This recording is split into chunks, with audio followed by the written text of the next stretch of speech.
इमरान खान का कहना है कि उन्हें इससे फ़र्क नहीं पड़ता कि अगला आर्मी चीफ कौन होगा, लेकिन एक मुजरिम से आर्मी चीफ का फैसला करने के लिए मशावरत सिक्योरिटी थ्रेट है। बात करेंगे नुमाइंदा जियो न्यूज़ ज़ीशान बख्श से। ज़ीशान, मजीद क्या कहना था इमरान खान का? जी बिल्कुल, आज लाहौर में अवाने वज़ीर आला नब्बे शाहरा कायदे आज़म पर इमरान खान ने सहाफ़ियों से गुफ्तगू करते हुए कहा कि आर्मी चीफ कोई भी आ जाए मुझे फर्क नहीं पड़ता, लेकिन आर्मी चीफ का जो तकर्रुर है वो मेरिट पर होना चाहिए।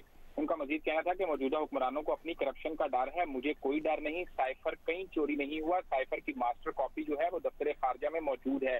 उन्होंने कहा कि शुक्र की बात तो ये है कि इन्होंने साइफर को तस्लीम कर लिया।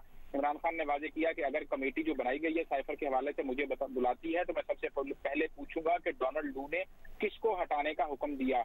उनका कहना था कि एक बार फिर एनआरओ दे दिया गया है। तो हम लॉन्ग मार्च के हवाले से उनका कहना था कि तारीख अभी नहीं बताऊंगा, हर चीज रिकॉर्ड होती है। अभी तक मैंने ये राज अपने तक रखा हुआ है। पार्टी के वाइस चेयरमैन शाह महमूद कुरैशी को भी नहीं लॉन्ग मार्च की तारीख के हवाले से पता। 16 अक्टूबर के ज़िमनी इलेक्शन के हवाले से उनका कहना था कि ये अभी दूर की बात है, हो सकता है कि ज़िमनी इंतखाबात की नौबत भी ना आए। तहम इमरान खान ने ये भी कहा कि इलेक्शन कमीशन जानिबदार है और मुझे नाअहल करवाने की हुकूमत पूरी कोशिश कर रही है। इमरान खान ने चैलेंज किया आसिफ जरदारी और नवाज शरीफ।